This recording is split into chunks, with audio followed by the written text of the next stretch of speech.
don't know why it's doing that. Yo!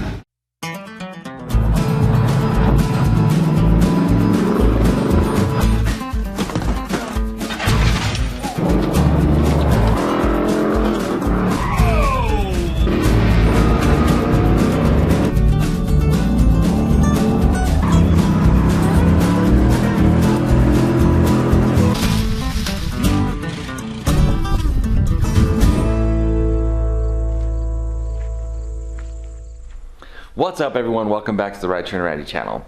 As I said in the last video, we are supercharging this NASCAR here. In this video, we're going to be figuring out how we're going to get this Pro Billet MSD distributor hooked up to the ignition system that's in the NASCAR. Now when I got the car, down in the footwell, there was two MSD ignition boxes. You can see them down there, they're both labeled A and B.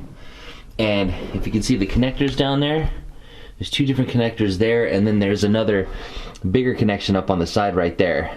None of those connections look like that wire right there, which is the only one coming off the distributor. So I'm probably gonna have to wire it from scratch. I don't have any of the old harness or even any of the connectors. So I'm gonna have to end up cutting the wires off of one of those boxes to wire it up and see if it's gonna work. Also, there are two MSD Blaster coils in the back there, and those connections don't look like they hook into any connections on the boxes. Now, I've never changed a distributor and I've never wired an MSD box before, but it all seems pretty straightforward. I think the hardest part is going to be climbing in and trying to get around all the bars to work on the actual boxes down in the footwell there.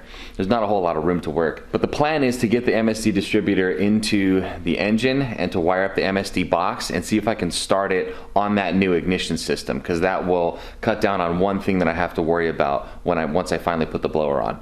But anyhow, let's get started wiring this thing up. I'll tell you what, nothing like climbing into the passenger side of this to remind you that you're 40 years old. Ow! I can't reach it. So these are not going to be easy to take out. And last I checked, I think I tried to take them out once before, and they are in there. Like, I'm talking tight. Oh, jeez, the whole car shook. And I forgot a tool. This is one of those times it'd be nice to have another pair of hands.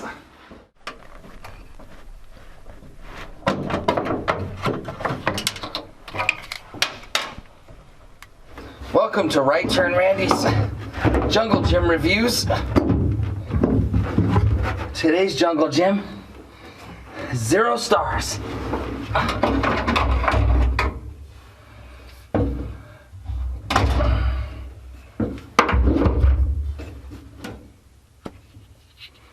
These are all for show, baby. All for show. Both coils.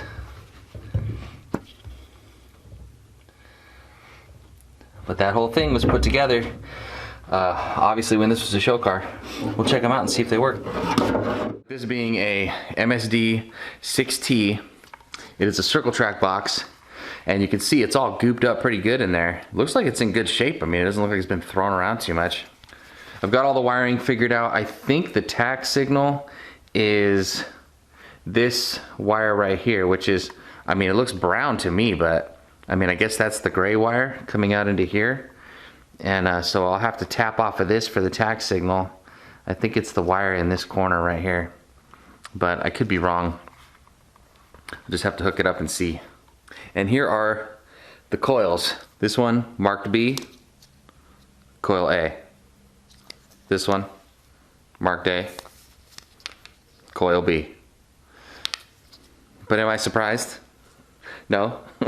It's been like that through the whole car. I find like that stuff like that through the whole car.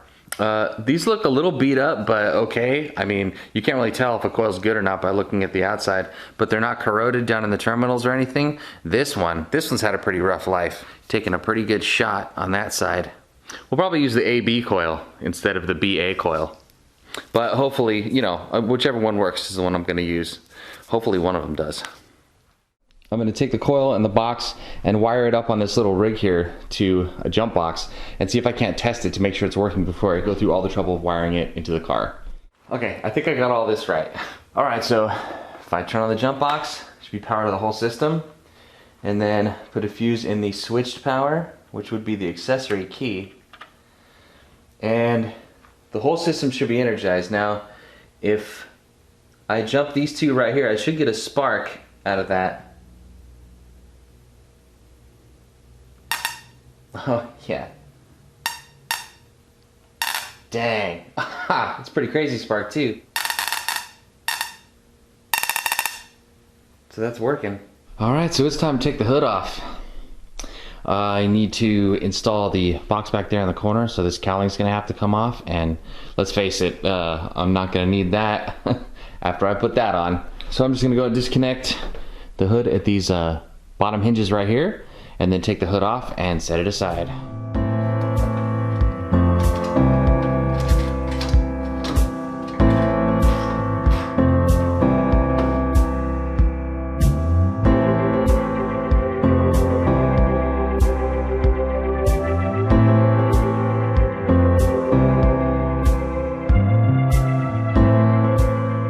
Nothing on this car surprises me. Check out this distributor hold down.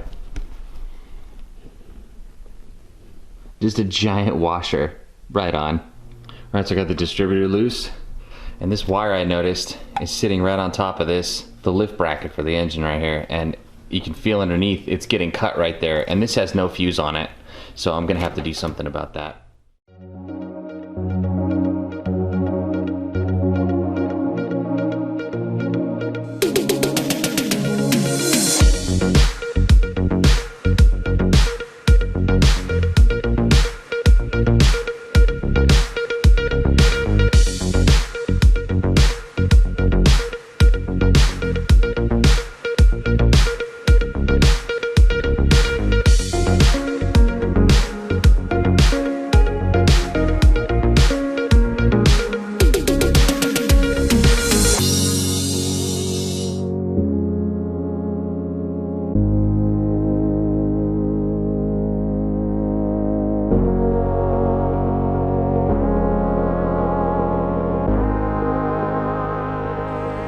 Alright, let's see if it starts.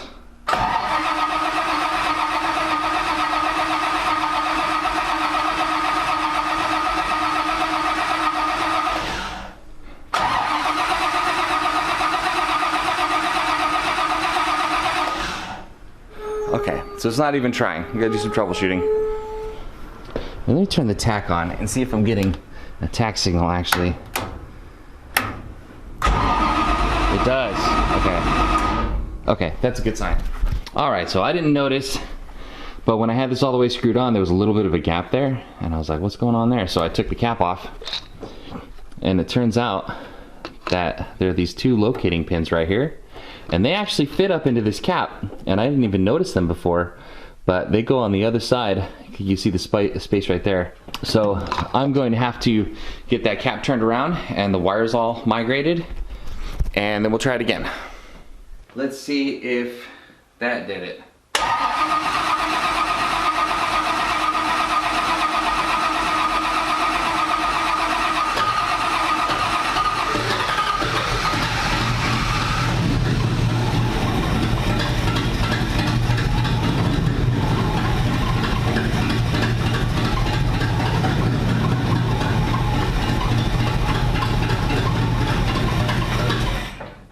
Well, it started.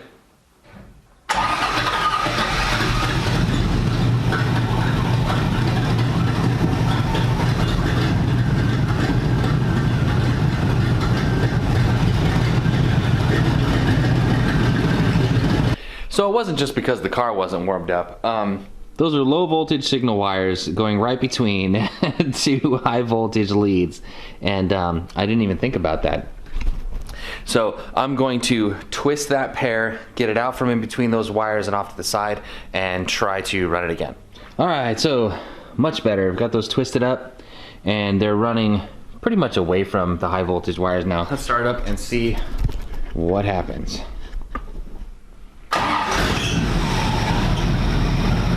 All right, fired right up.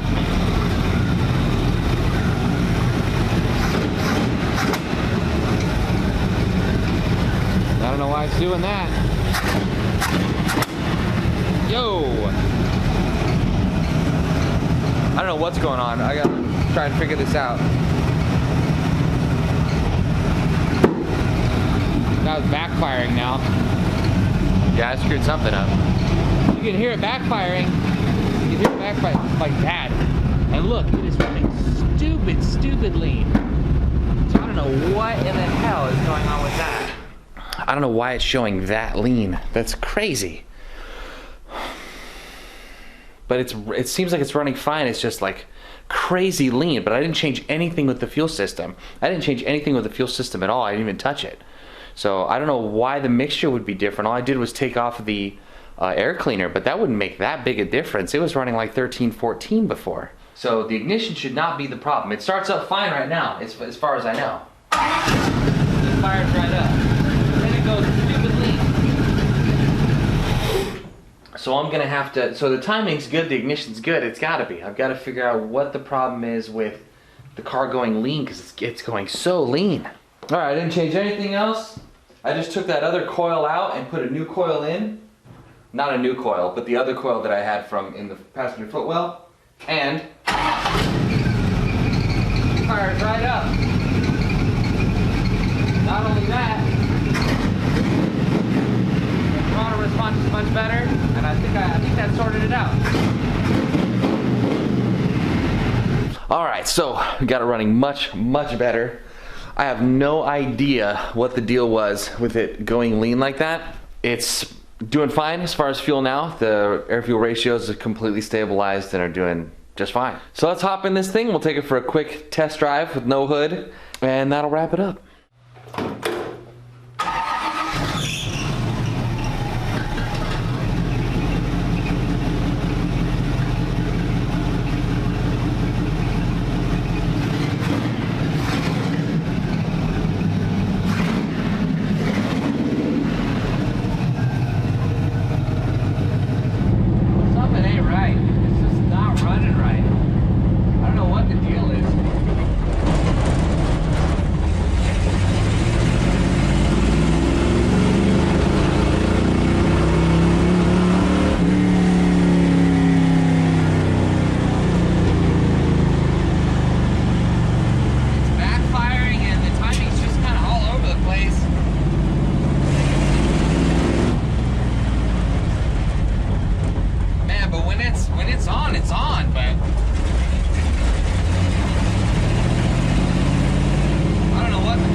Something ain't right.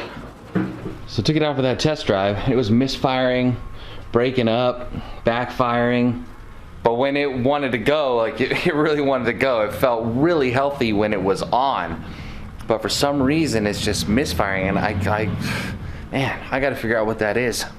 So after digging and doing some looking online, I'm thinking it's not the ignition box because I'm getting a great signal to the tach. The tach is rock steady, doing great. When I start the car up, it does pretty well in the beginning, and then it starts sputtering and doing all kinds of weird stuff. So these coils, both these coils are something like 25 years old or something like that. And they have probably not had an easy life, and they've been stored on their side for several years now. So I'm thinking that it's got to be the coils. I went out and got a brand new Blaster 2 coil. There she is right there. So we're gonna go ahead and install this, and normally I don't like to just throw parts at something, but in this case I really don't have a way to diagnose this without putting a scope on it, and I'm not really good at using a scope. I have one, but I'm not really good at using it. So I went out, and coils are relatively inexpensive for what they are, so I'm gonna swap this out and see if that helps. All right, Blaster 2 coils in, system is powered up, here we go.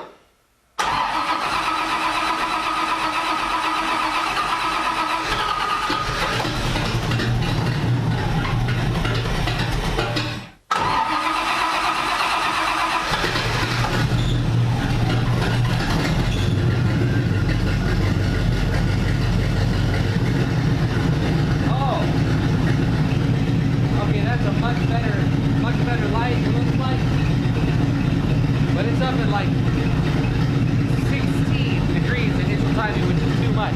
Okay, let's back this timing off a little bit and see if we can get to run a little better.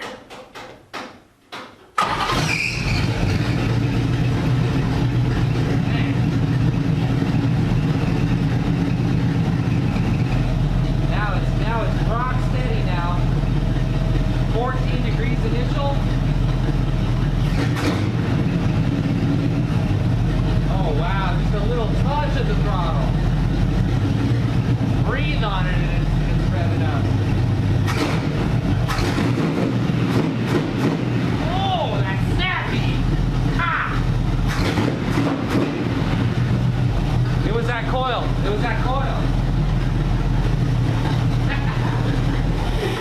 Wow, a lot better. A lot better. That fixed the problem, 100%. I'm stoked. So, the ignition is sorted. I totally thought it was some kind of timing issue. I had no idea that a coil could wreak that kind of havoc on an engine, backfiring through the intake, backfiring through the exhaust. It's really weird. All the other times that I've changed a coil, spark plug wires, coil wire, it's never fixed the problem. This is the first time ever that I've changed a coil and it's actually fixed the problem. But that's one thing down, one system, ignition, done on the car. Next is gonna be the fuel system, which is kind of a relief because with the car running as lean as it was and doing that kind of weird stuff, I'm going to a completely new fuel system. So that is it for this video. Thank you guys so much for watching. If you like the videos, please subscribe and I'll see you next time.